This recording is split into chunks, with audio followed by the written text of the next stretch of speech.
Bom dia, pessoal. Fechando agora o grupo dos invertebrados no reino animal, a gente vai falar desses dois filos aqui, artrópodes e equinodermos. Os artrópodes, a principal característica deles são as patas articuladas, que é aquela que vocês veem em todos os insetos, moscas aí, que é o que a gente mais vê, e o exoesqueleto de quitina, que é um esqueleto externo que eles têm, que toda vez que eles vão aumentar o tamanho, eles têm que se desfazer desse esqueleto e para o corpo produzir um novo exoesqueleto de quitina e ele ficar maior de tamanho. Esse exoesqueleto de quitina geralmente é aquilo lá quando a gente mata uma barata e ouve aquele clack, é quando a gente quebrou o exoesqueleto de quitina dela.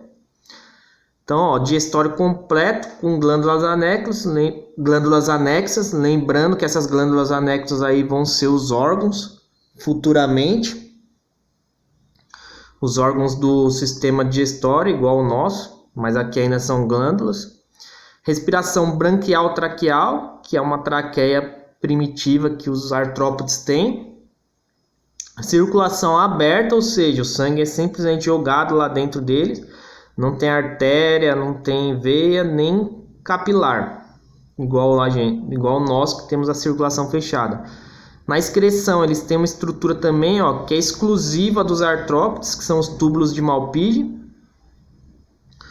Sistema nervoso, deu uma evoluída aqui, continua ficando mais complexo, gânglios cerebrais e cadeia de gânglios ventrais.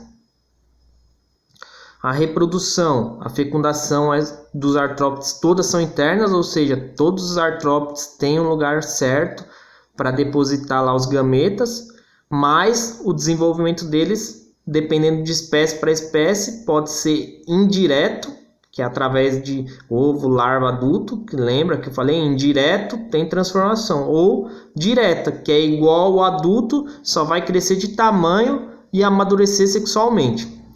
E dentro dos artrópodes tem 5 classes aí que são as principais, que são a dos insetos, que são a maior quantidade aí que a gente vê, são as moscas, barata,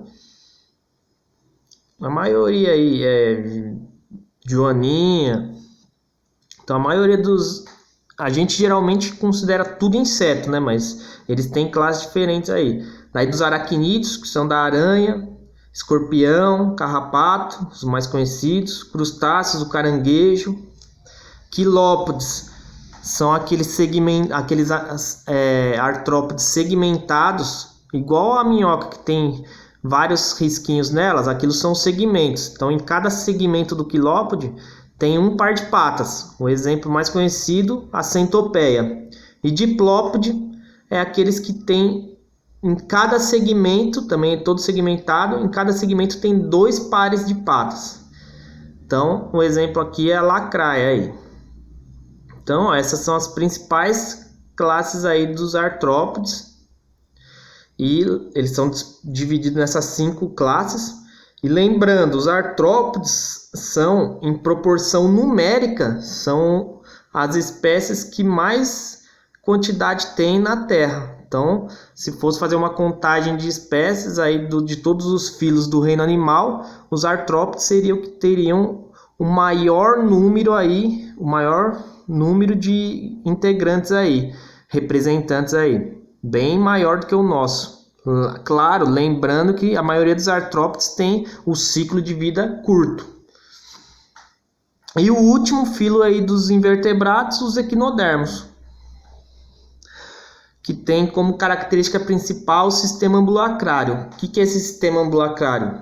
Primeiro a gente, para visualizar, vai saber quem que é. Os principais representantes desse filo aqui são a estrela do mar e o ouriço. Então, na parte ventral deles, na parte de baixo deles, no ventre deles, tem vários músculos que sugam a água, lembrando que todos eles são aquáticos, que sugam a água e jogam ela para fora, enchem todos um espaço com água dentro deles, depois esse músculo joga essa água para fora, o que faz ele se locomover para onde ele desejar.